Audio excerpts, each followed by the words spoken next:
Hey, Amit. Hi, Andrew. You right? I'm good. I'm good. I'm very comfortable in my new spot actually. So tried this way out last week on for size. Decided to get a nice little banner here, Digital Growth Show, and yeah, I'm comfortable. I see you're back in your comfy place as well. I am. I'm just so much more comfortable here, standing up. It's a way forward for me. Did you see the new? Did Yeah, you see the new logo? We've got a new logo. I did. I like it. Yeah. Flashing. It's looking nice. Yeah, for those of you, hi everyone out there watching, obviously. So it's not just me and Amit having a casual conversation, recording ourselves. Otherwise, that would be very voyeuristic. It's this is welcome to Digital Growth Show. So we're just commenting because last week we were both found ourselves in the Nexa office.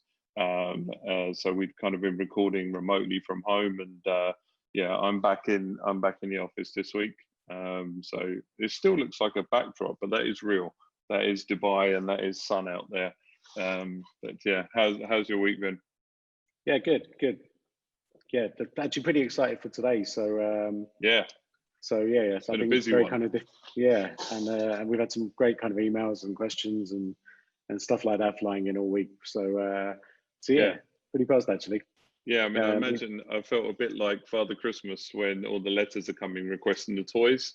So have got the beard, have got a bit of a belly, but yeah, all of the questions flying in this week, and then obviously us determining who's been a good boy, who's been a good girl, and gets who's the lucky ones who we get to answer their questions. yeah. No, brilliant. So guys, look, thanks for tuning in. Um, like we've kind of already touched upon, today's a very kind of different kind of show. Normally we have maybe a set topic, perhaps a bit of an agenda. But today what we're focusing on is really kind of answering the questions that you guys may have. So, so if you've got questions, anything related to digital marketing, business growth strategy, sales, CRM, send those questions through. We've got we've got a couple that have already come in, which is awesome. And also, yeah, and keep sending them in throughout the show, right? So, Yeah, if you kind of think of something, just shoot it through. We obviously get these in real time. So, we'll try and tackle as many of these as we can. But yeah, I think pretty excited. So shall we just crack on, Andrew? Because I think yeah, I think, go for it. I know how much me and you kind of get carried away and start talking. So let's tackle the first question, and that's coming from Tarek. Yeah. Thanks, Tarek. And his question is: we've never had to rely on digital. We have nothing. Where should we start? And Tarek is from a real estate development company. Andrew, what do you reckon? Where should Tarek Okay. start? Yeah. I think if and look, that's interesting because that's a question that we're actually getting asked quite a lot at the moment. So we man the calls, we take the phone calls. Our numbers are on the website, so we actually have first contact a lot with people that are asking for our services. So it's actually a pretty regular question at the moment. So usually it's centered around either never had to rely on it, so a lot of their business has been through referral business, or potentially just clients that they've relied on for many years. They haven't really had to go out. So in all honesty, the first question I always fire back, and I'm usually surprised at the response, is, do you have a website? If it's yes, I do. Okay, great. How good is it? Usually at that point it's, well, I did it once for a tender 5 years ago. So at that point, obviously, we open it up and have a look, and it usually isn't mobile responsive. It usually isn't applicable for today's technology. Perhaps some things aren't loading properly, call to actions are not there. And then if they obviously say no, I think, a website is still, although it may not be as sexy as like Instagram and firing up a social media, I'd say that obviously from a digital marketing perspective and growing your digital footprint and presence, you need to have foundation, and that foundation has to be a web presence. It can be something small, but it has to be somewhere where you can direct leads, inquiries, customers, potential prospects. There has to be something there. Okay. So I think that's where I'd start. Okay. So why shouldn't Tarek and his company just dive straight into maybe social media? Yeah, okay. Yeah, that's a good question. So I think the challenge is, and there's nothing wrong with it. So obviously, some organisations fire up an Instagram page, get a WhatsApp number on there, and you're kind of away. I think the challenge is with that is that you essentially don't own that space. So you're reliant on those platforms to effectively control your destiny. So, for example, if an algorithm is changed or a rule is put in place that you can no longer do something on that platform that you're used to doing, the challenge therein is that you're beholden to them. So at least if you can start to build your own audiences, you can start to effectively pull in data. I mean, interestingly, we've had there's obviously there's been a rise in e-commerce activity over the last 3 months globally, but also really ramped up here locally. And a lot of sellers here work on marketplace. We touched upon this a few weeks ago, and a lot of those now are coming to us and saying, should I start my own store? What are the benefits, right? And I think this falls in line with the same thing. Why should they start their own website? Because they can start to save audiences, because they can start to collect data, because they can start to have a more intimate relationship with their customers. I think so I'd say that. So, and then I think web is that kind of starting point, and then obviously from there looking at other ways to then start to drive traffic back to that site. Okay. Yeah, I mean, what do you think of what do you think that first move is? So they've got a website, they've got it live, or they've done a refresh. They want to start, kind of getting some traffic to it. Where do you think they should kick off? So I think if we look at it, so a real estate developer. So if we look at Tarek's business specifically, so perhaps they're B2B, perhaps they're B2C. I think that's maybe a consideration here. Yeah. The first thing I would do is just to make sure is if they have now got a brand new website, they go down that road. Does it convert, right? Can people come onto the website? Is it easy for people to basically say, like, hey, I'm interested, so are the forms in the right place? Are the buttons in the right place? Because I think we've seen this many, many times in the past where, people have spent a lot of money on expensive websites. Yeah. But they don't convert, right? They're not built for conversion. They're very nice and they look very pretty, but actually doesn't matter how much kind of traffic you drive to the website. Very few people, can kind of function their way around it. And I think that was a challenge in the olden days with all those kind of flash websites and stuff like that. Yeah. I think today, that kind of web journey has to be a little bit more practical. And it almost, in my mind, it doesn't even matter if it isn't the prettiest website in the world or the best looking, but if you've got the buttons in the right place, you've got forms in the right place, if your proposition is compelling enough, I think people will start to engage with you, and so you give yourself a chance. So I think that's where I'd start. And once I've got that in place and I'm comfortable with people being able to come onto the website and actually helping the business generate leads, then it's how do I generate more traffic to the website, right? And then that could be a combination of social ads and Google ads and things like that. But yeah, Tarek, I hope that helps. But essentially, I think this is where we'd start.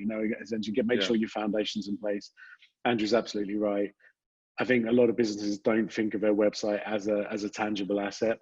Yeah, that's true. Right. Yeah. I'll give you an idea just from an Nexa perspective. Not only do we class our website as an asset, but we actually have a dollar value attributed to how much our website is worth. And the way we calculate that is the volume and the value of traffic that essentially comes to the website. And actually the number would make it very almost unbelievable, right? It's a high number.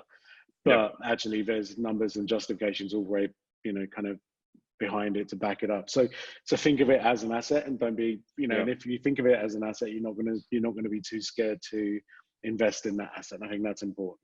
Yeah, I think it's actually one of the questions, the first question that we usually ask when somebody says, "I want to, start something digital. I want to, build a website." We usually ask why. Why do you want to do that, right? So why do you want a website? And I think sometimes that throws people because it's kind of like, well, I need one. But why do you need one, right? And like you said, what's the value of a true website? If it is, an environment to generate business, it should be treated so, not just like an online brochure, which is very kind of 2000s, right? As far as a website is just an online brochure, that's what it can do for me. I think the capability now of tracking people, collecting data, rewarding the user experience, like you mentioned, all of these things play into that now. Yeah. Okay, got it. Okay, cool. Look, let's move on. I think, Yeah. so thank you guys. I've seen some more questions come in. This one is from Brian.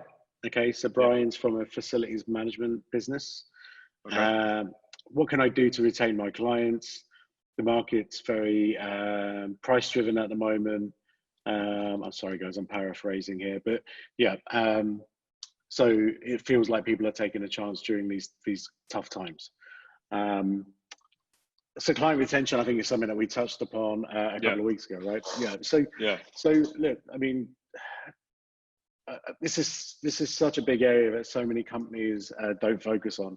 They have really, sometimes extravagant, new client acquisition or new customer acquisition strategies.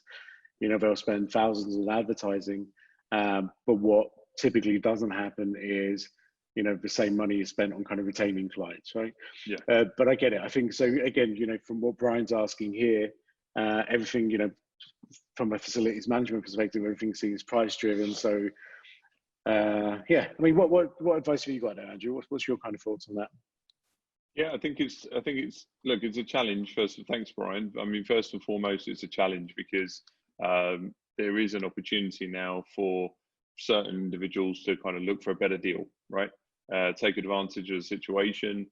I think in facilities management, there's companies that are going back and the offices are opening up, so they might look at this opportunity to kind of reach out. I'd say from a customer retention perspective, the communication piece is key.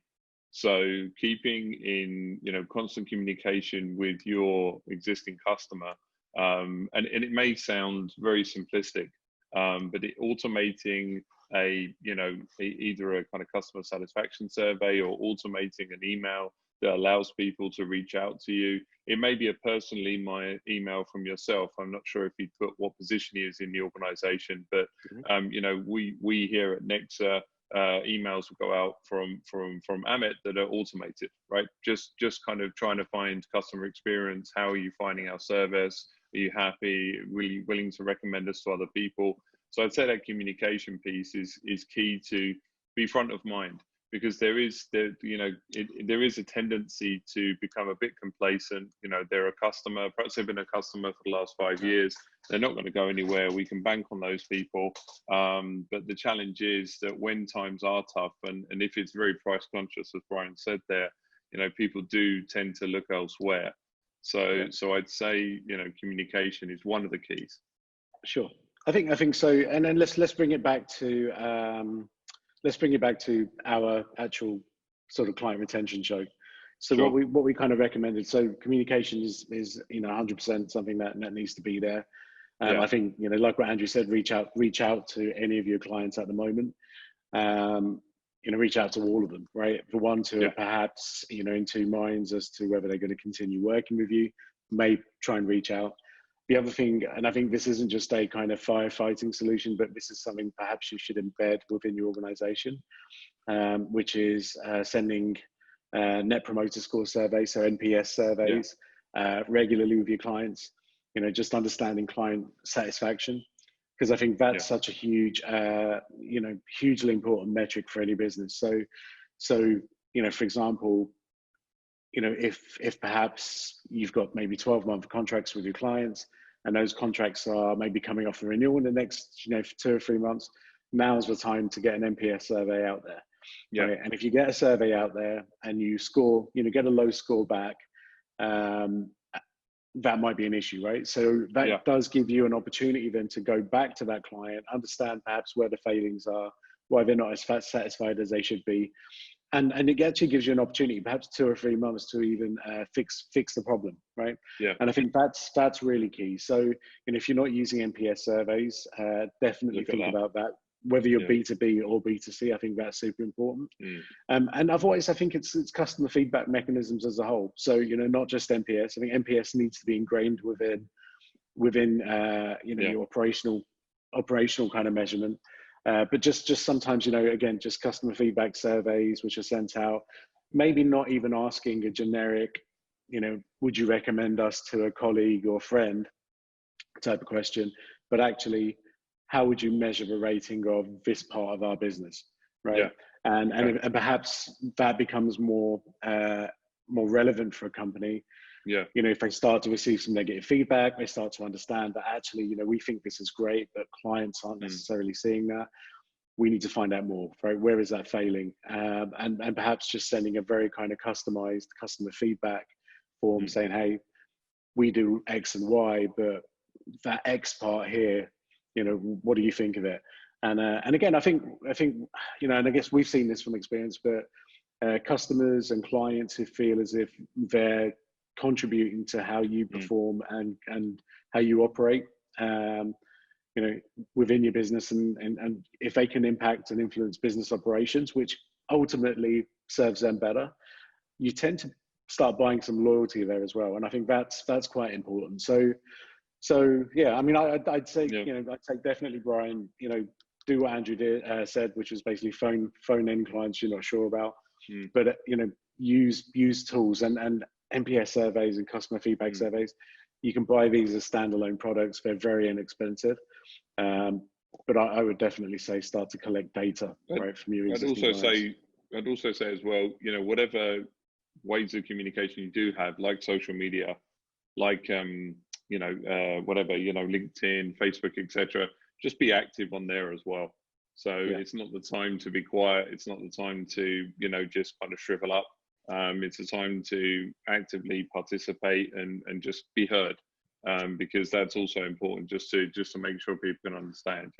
Yeah, absolutely. So I've just seen as we've had quite a few people join on since we started the show, Andrew. So guys, you missed it at the beginning, but essentially, this show's about you. So any questions that you have, use the Q&A button at the bottom of the screen. And any questions that you have around kind of, sales, marketing, business growth, throw it at us. We'll do our best to kind of get back to you. I think there are some questions coming in as well, so we'll tackle those. The next one we've got here is from Paul. And Paul's asking, with some companies avoiding advertising on Facebook due to the current situation, what strategies can you recommend to overcome the lost opportunity? Actually, great question. Very, very kind of timely. And I guess current situation isn't COVID for once. So what is that current situation, Andrew? Yeah, I guess, I mean, some companies and multinationals may be aware of it, perhaps if you guys are watching, but it's the Stop Hate for Profit campaign that was kind of, I guess, started in the US. Companies such as Ben and Jerry's, that are very kind of a strong corporate and social responsibility. They decided to start boycotting Facebook effectively. So that's Facebook, Instagram, WhatsApp. They started to boycott expenditure based on the fact that there's a lot of individuals, nasty individuals, that are using the social platforms to basically elicit hate and racism. And the kind of, I guess, people, us as a whole, along with corporations, felt that it was, Facebook and Instagram's responsibility to tackle this head on. And they weren't really happy with what they were doing to do that. So what started as, Ben and Jerry's, which obviously I think we're all familiar with their phenomenal ice cream. I'm particularly like Chunky Monkey, but anyway, that's something else. So and now you've got the likes of, a lot of US obviously, but Adidas, you've got Daimler Chrysler, you've got Clorox, Coca-Cola, Denny's, Dunkin' Donuts, Ford, Hershey's, Honda, HP, Yeah, I mean, I Levi's, think, yeah, I Microsoft, mean, big old and I boys. mean, yeah, I remember. I mean, Unilever pulled out as well, That's right. Yeah. and I think that impacted Facebook's stock price immediately by about 7% or something. Yeah. It was like a, I Yeah. mean, yeah, I mean, so this is damaging. I think the reality is that, Yeah. And yeah. they So said, this, I mean, they've this said is, to pull for a month, and now yeah, he came out, Zuckerberg obviously, and said, look, this is what we're going to try and do to it. But I don't think they were happy with the response. okay. So they've continued to see that, and obviously it looks as though Paul's organization has had that impact here Yeah. as well. Yeah. So Paul's question, I think, is then how do you overcome this lost opportunity? Yeah, yeah. Look, I mean, I think the challenge is that you know, if you obviously were using social media to Facebook and Instagram to target your audience, the challenge is, okay, well, where else can we go now? Obviously, the natural, you know, kind of movement is towards perhaps some of the other social platforms that perhaps have Hmm. been neglected in the past, like your Twitters of the world.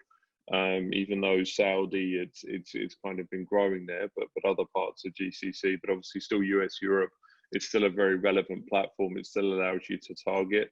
You know, from a B2B perspective, LinkedIn still allows you to target and kind of go after those individuals.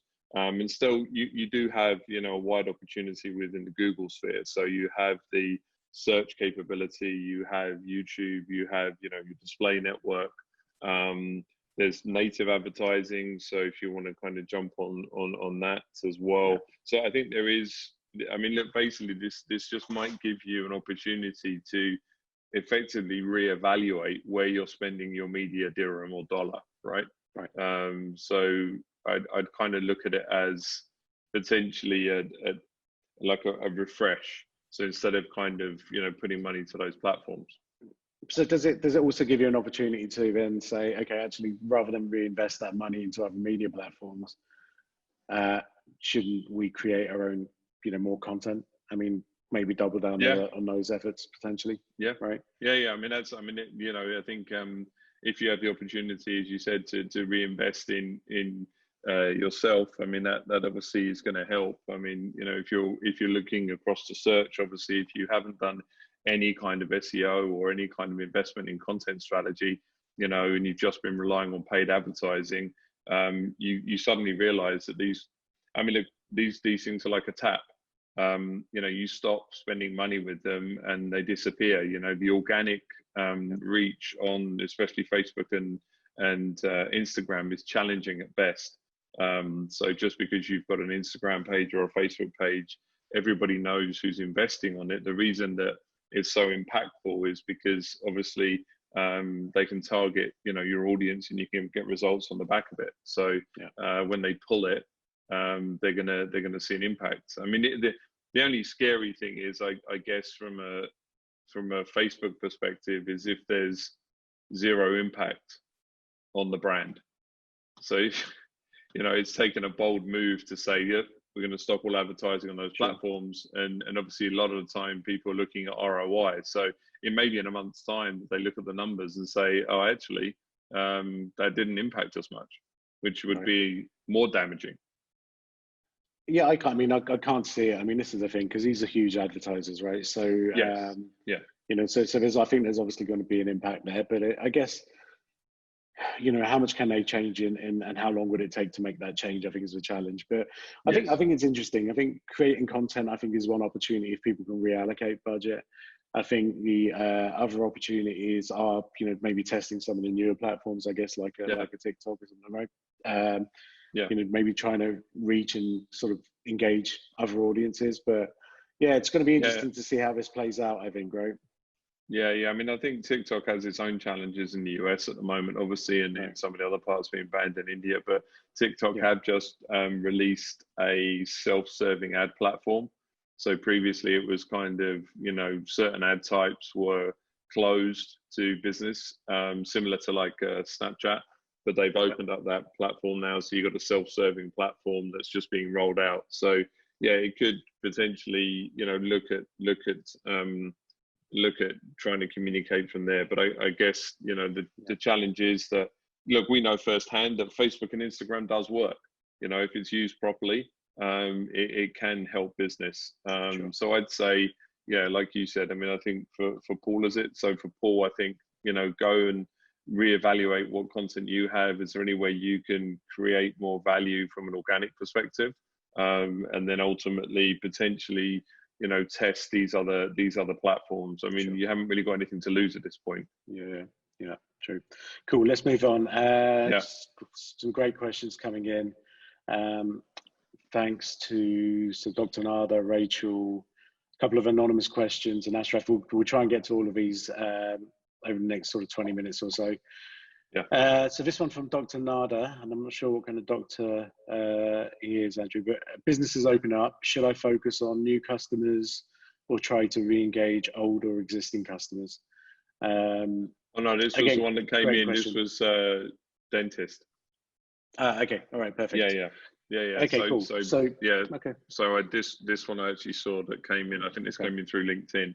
Okay. So yeah, basically, I think because obviously from a dental perspective, dental practices have been closed, and then it was emergency, and now they're opening up here. So I'm going to be very specific to the UAE, but I think it still applies for other countries. We've got people tuned in from the UK. I can see US, UK at the moment, Spain. So, for as these other countries open up, I think first and foremost, especially if you've got a dental practice that you mentioned there, I think when we've spoken to medical practitioners, dentists, what's often forgotten is your existing patient database.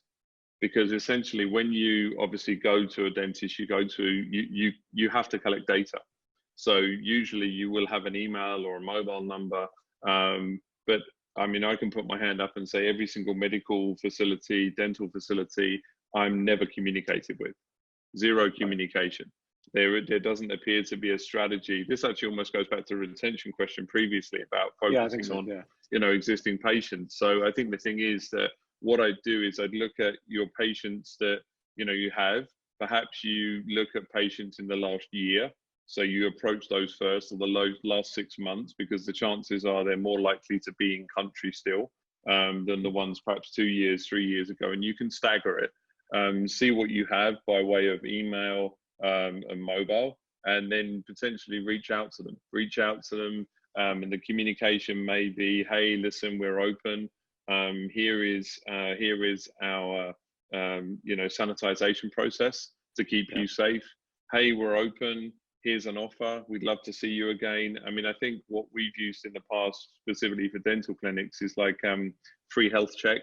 So just a dental check and then a clean, right? Sure. So that might be something. Yeah, I think I think you're right. I mean, look, I think communication strategy is absolutely key. But I think there might be some other sort of quick wins, quick wins as well. Because I think the challenge is, when we're focusing on new customers the whole time, that becomes kind of like a very expensive operation. But but when you're looking at dental practices specifically, I might not be an existing customer. I might not even be in a market for a new dentist, but I get a toothache. Yeah. Right. And so I think you need a combination of both, right? I think you need to make sure that you're visible in case somebody needs you right away. For intent-based searches on Google, for example. Yeah. Okay. So very quickly, load some Google ads and make sure you're not missing some of that low-hanging fruit, right? Rather than kind of educate, Andrew and say, look, it's time for a dental checkup. It might just be easier to target that guy who's got a toothache, right? So I think be tactical. I think, if business is opening up and you're seeing kind of more demand, just make sure you've got all bases covered. And when you're going after things like that toothache, be smart about it. I think on search, you can do geographical campaigns, and you can do like mobile only. So I'd say that if you are doing that kind of, emergency dentist, 24-hour dentist, whatever you're searching in Google at that point, you can do geographical ads. So if your practice is in Russell or Jumeirah or Karama or whatever, Al-Wasl, just you still can focus in that geographical area. Because I think the thing is now, that's for here, but obviously that applies everywhere. right? Yeah. I mean, if your postcode, is in Kent, you don't want to be spending money down in London. So people are just not going to drive, right? Sure, fair enough. Cool. Cool. Next question. Thanks, Dr. Nada, for sending that through. This one's from Rachel. Um, what's the next big thing in digital marketing?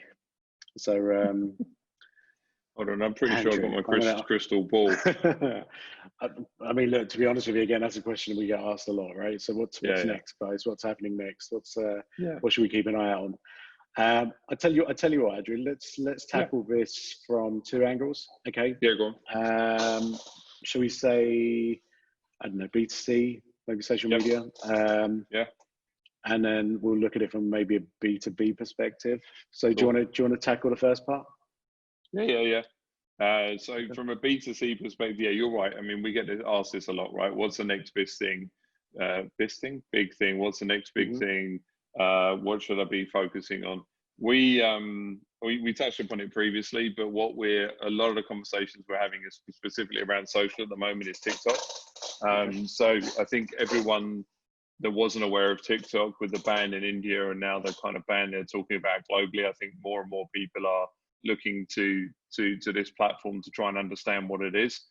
It is a glorious time waster for those of you that haven't been on it.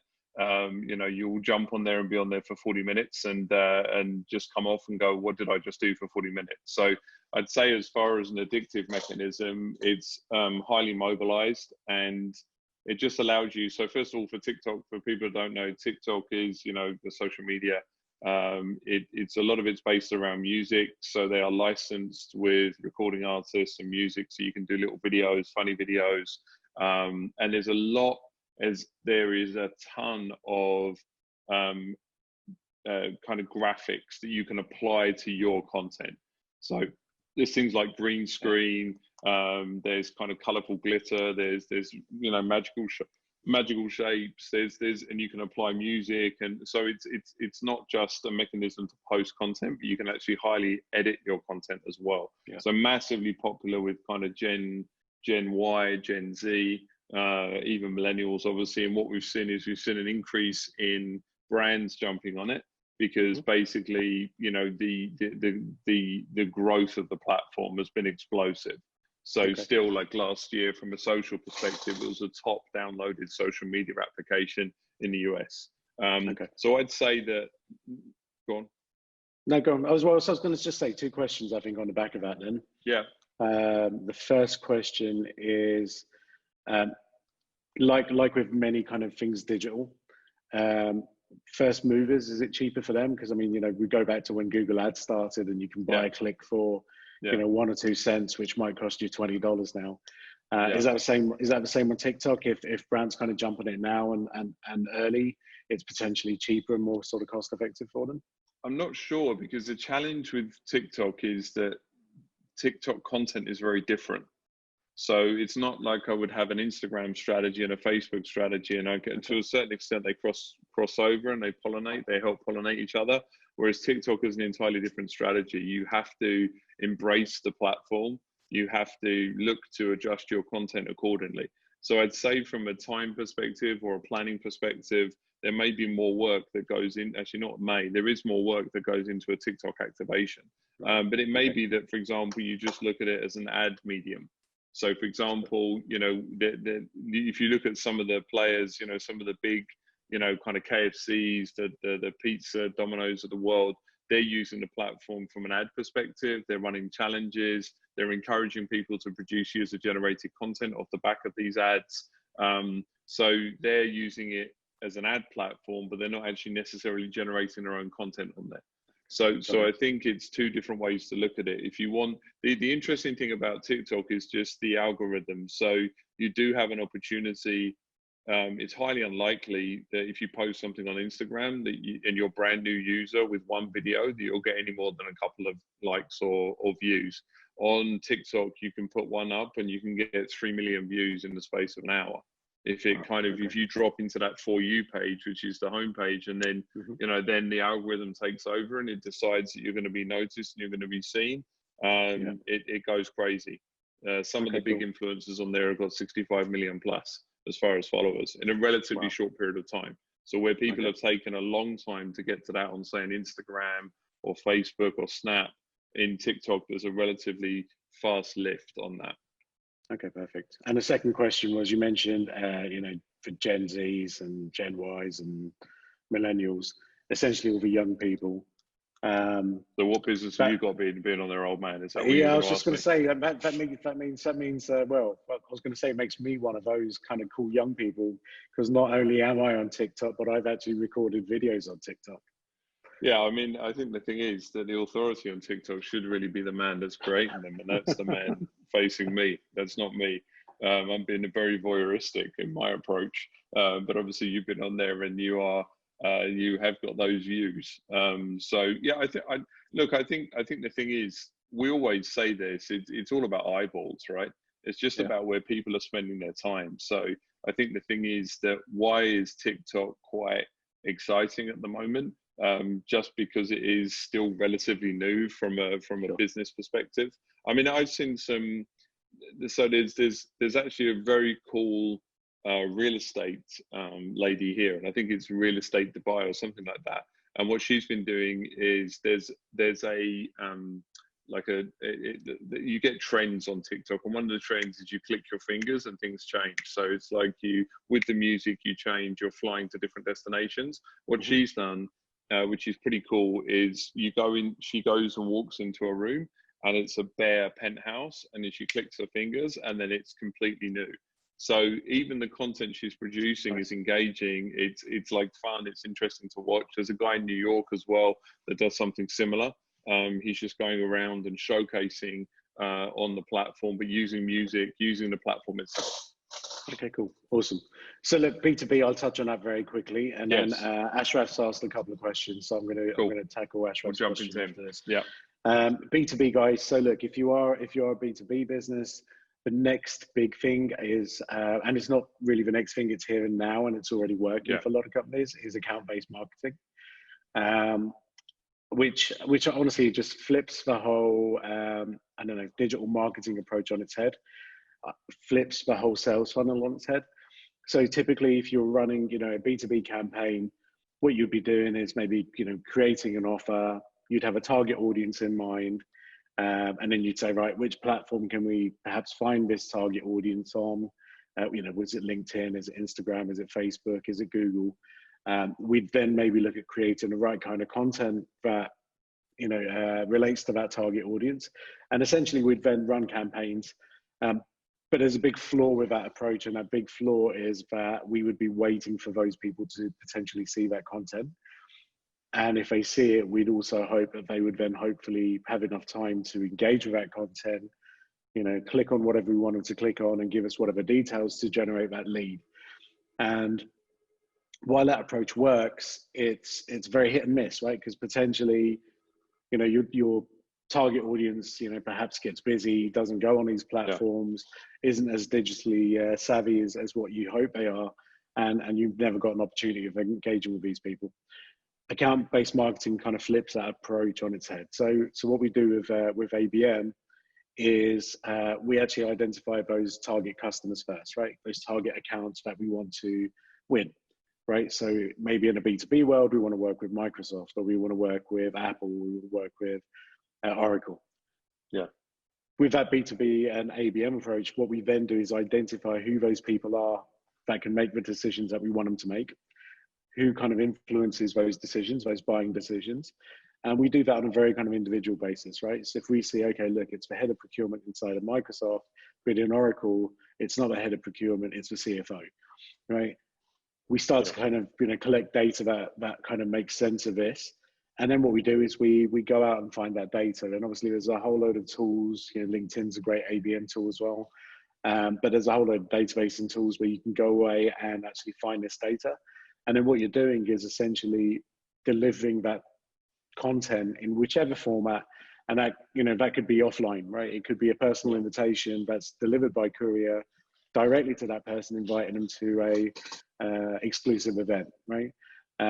You know, or a seminar or something along those lines. It could be an email campaign. It could be social media campaigns. It could be a whole combination of these. So why this works is typically your media costs are much lower than they would be, right? And you're essentially spending very little, or in fact, some cases, maybe even no media spend. Yeah. The results are pretty quick, right? Because if you're inviting someone to an event next week and you get a response back, you know, that whole turnaround time could be 3 or 4 days. And so, you know, and you just find out what works and what doesn't work very quickly, and you can adapt to that. So guys, yeah, ABM, we've got a load of content on our blog, you know, if you're kind of interested in that. But, you know, and it's all educational content. We don't have sales content on it, but, you know, if you want to kind of learn more about it, but just sort of search for account-based marketing. There's a ton of videos and stuff like that out there, but definitely worth looking at. And if you're a B2B marketer, that's really the direction that you want to kind of head in, especially given the fact that, you know, marketing budgets potentially are going to be cut, you know, for the foreseeable future. So cool. Let's move on to the next one. Thanks for that question, Rachel. So Ashraf, you've been very patient. It's one of the first questions that came in. So you asked something that was very specific, but I'll take your generic question first, I think. So if you want to target, you know, very kind of niche audiences, and for example, I think your very specific question was if you wanted to target people from a specific state in India or wherever that may be, to maybe pitch some sort of business opportunity. How do you kind of do that in a digital perspective? And it really helps. I think when you've got an audience that you want to hit, there's a number of different ways that you can reach it. And I think today this is so much easier than it would have been, you know, kind of many years ago, right? Yeah. So for example, and if we look at it as a B2B question, which I kind of, reading between the lines, I think that's what you're asking. The way I would tackle what you're doing is go into LinkedIn, and if you want to target people living in the Gulf states in the GCC, but perhaps come from this specific state, one of the very simple things that you can do is target everyone who went to that university but is currently residing within the Gulf states, right? So whatever universities exist within those states, you know, there's a likelihood if they're an expat, potentially that they're educated, they may have been educated in that home state, they're living over here now, and literally you can be up and running with a campaign in maybe, you know, 30 minutes. But that will give you a fair idea in terms of how you can do that. But guys, just always kind of reverse engineer. You know, if you have got very specific kind of niche audiences, reverse engineer that thought process, right? You know, if you're trying to target somebody, think about where, you know, have they traveled there? Were they educated there? Anything that kind of relates to that. I mean, you know, do they support that football team? You know, do they support that cricket team? I mean, you know, all of these kind of combinations of interests and insights, they typically they live on social media. You can tackle, or you can target many of these audiences, you know, through that. So, you know, that's one option. Programmatic advertising also is another option, but I think that's maybe far too big a topic to go into right now. But if you've got any specific questions on that, Ashraf, just feel free to reach out after the show, and we'll kind of help you out there. Cool. And guys, we're going to probably wrap up in the next few minutes. If you have got any kind of last minute questions, shoot them through. Andrew, we've got an anonymous question here, and I think I'll direct this to you as well. So it's, I'm a salesperson and I've been working from home for nearly 4 months. How do I convince my old school boss that I'm more productive from home and that I don't need to be in the office full time to close deals? Yeah, I wonder if that's anonymous as in one of our team, but I'm hoping, and by old school boss, I'm hoping he refers to you, but anyway, it's fine. Let's, amazing. Yeah, amazing. So I don't know, what's your thoughts here? I think it's been an interesting 4 months, right? In terms of both productivity and sales and things like that. So yeah, what's your kind of advice here? Yeah, I mean, look, first and foremost, we should say that actually currently myself and our receptionist are the only people in our office. So right. we've kept a very open policy as far as, you know, how you want to readjust to the kind of new normal. Look, I'll take it as a very personal situation, and then I think, you know, potentially help you answer this. So I'll tell you about a day I had yesterday that was a flashback to 3 months ago, and I really didn't enjoy it. and I basically had 4 meetings, but instead of 4 Zooms that I could have beautifully dovetailed together, I had 4 meetings all across the city. So I spent in total close to an hour and 45 minutes in the car yesterday, just traveling to and from. One of those meetings, I spent 10 minutes waiting for a lift because of the new social distancing rules, and decided to walk down 15 flights of stairs to get into another lift and wait another 5 minutes there. So wasted another further 15 minutes. So my approach to this would be very much based on the efficiency of, you know, meeting individuals, or the opportunity to meet more people. So productivity around time. So the time that it takes to drive to, and it seems like that person is in the office because they're, you know, driving, or potentially even if they're picking up the phone and calling people, and perhaps this old school boss just wants to kind of peer around the corner and see what's on their desk. I think the thing is, if they don't have a CRM, and the only way of this old school boss is to look around the corner and see what they're up to, suggest a CRM. Show, this is what I'm working on, these are my contacts, this is my deal pipeline. You know, you can see this in real time, you can check exactly what I'm doing. Even if you want to track my meetings, you know, track my calls, you have the ability to do that, right?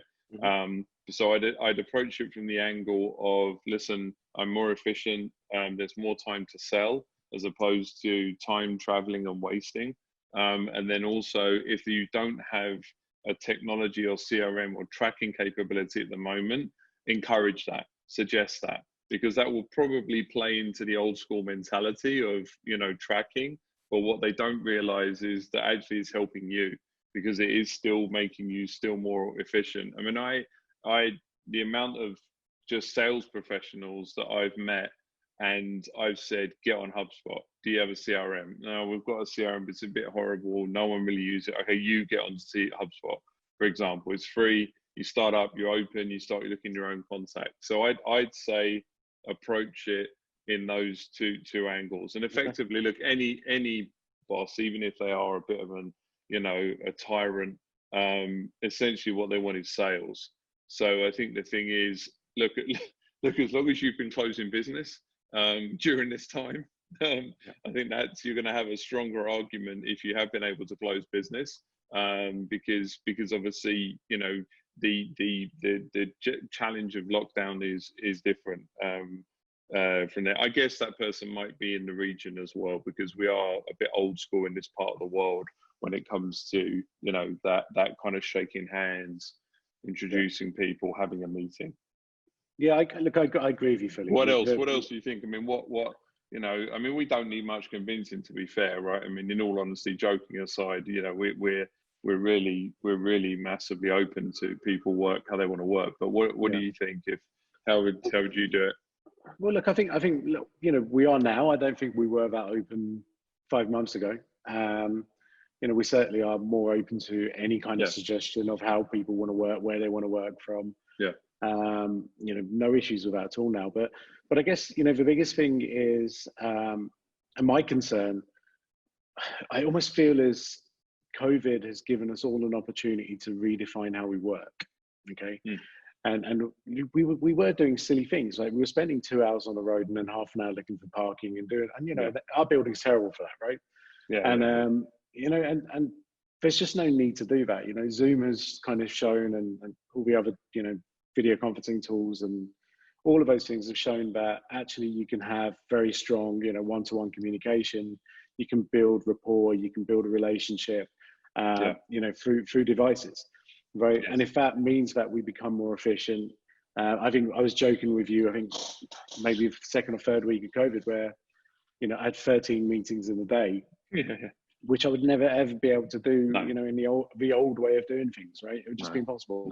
You know, normally 4 or 5 meetings and you're maxed out, and then you've still got a whole inbox of emails waiting for you at the end of the day. Whereas, you know, we've really got an opportunity to kind of redefine all of this. You know, we don't have, you know, people don't have to go to the office to be productive.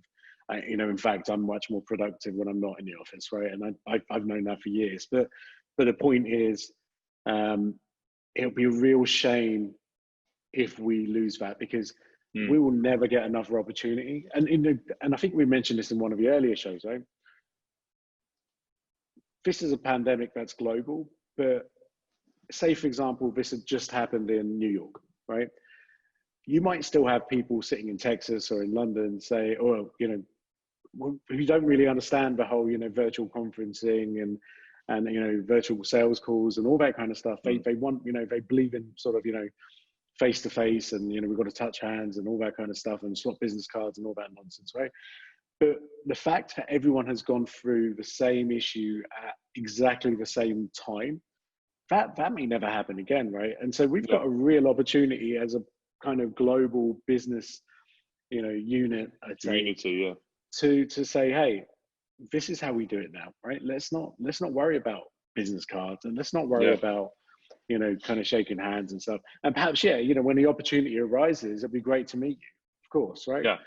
But for now, let's just kind of be more respectful of each other's time, and let's kind of just do business, right? And I feel as if, you know, like I said, I really hope this is, you know, this stays, but I'm concerned, especially in places perhaps where we live, where this might not, you know, happen. I think there'll be a lot of people kind of forcing employees to go back, and I think that's a real shame. You know, because, you know, everyone's a business professional. You've got to be treated like a business professional, I think. Yeah, I mean, I think it also opens up opportunities from a geographical boundary perspective as well.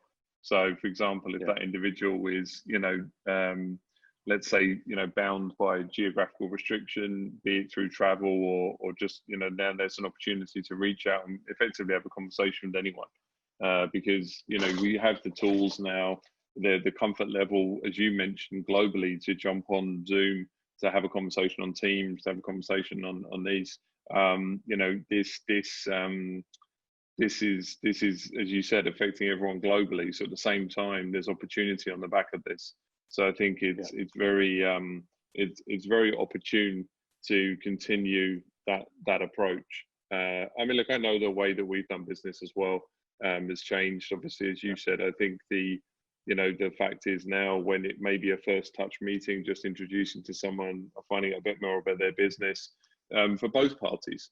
So in all honesty, for both parties, you know, even when you have a visitor to your establishment, there is an element of time that's taken out, right? So this isn't just you going out there and having a conversation selling, but people that you're, you know, having as visitors. There is, you know, I find that let's say the small talk and getting down to business, it's shorter on a Zoom. And I'm okay with that. I'm okay with, and also the length of the meeting. I think because people want to realize that actually, you know, okay, so as soon as this is done, I've got another meeting, but I need to prep for that. Whereas you can sometimes get carried away if you go and have a coffee with someone. You know, typically you'll have a coffee. Obviously, you know, meetings will last 30 minutes, half hour. I mean, I, for example, have been booking 15-minute slots, and that would be wildly impractical. If I drove half an hour to somebody's office to sit down with them for 15 minutes, the hour meeting almost justifies the journey, if that makes sense. Where actually you may just need a 15-minute. So I think if you're not, for example, back to this anonymous person, you know, let's call him John, but going back to John, you know, if he, or it could be a lady actually, we don't know, right? John or Jane. There we go, John or Jane.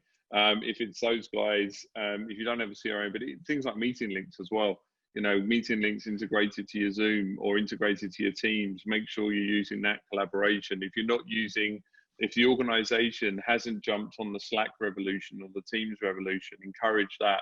So, you know, this old school boss can see constant communication, can see people, because that mentality is very much based on, I need to see that person at a desk. Right? I think the mentality has to shift to, I need to see that person's work, right? And ultimately in a sales environment, it's pretty easy to judge that because it's just numbers. So there shouldn't be as a bigger reluctance to do it. I mean, obviously some positions can't warrant, you know, remote working, but I think sales positions surely do. Yeah, no, I agree. I think focus on efficiency when you're talking to your boss, and focus on productivity. I think, you know, there's strong arguments there. Guys, I think we're going to leave it there. So, you know, we're coming up to the hour mark. Thank you for joining. Great to see some new faces, and thanks to the regulars for joining as well. I'm not sure what we've got lined up for next week, but what we will do is send out an email with next week's topic in the next couple of days. So, guys, thanks again. Thanks for everyone who contributed and for sending those questions through. And it's been great fun. Actually, I enjoyed this. It's fantastic. I mean, I think we kind of half joked about it last week that we could be talking for 3 hours. So genuinely, I mean, we've got other questions that we just haven't got round to. But I mean, we could sit here for the next kind of 3 hours. But I think that was fantastic. Really good. We'll have to do another one of these sessions again. Sure. Awesome. Cool. Perfect. Thanks a lot, guys. Take care. Bye, guys. Have a good week. Take care. See you later. Bye.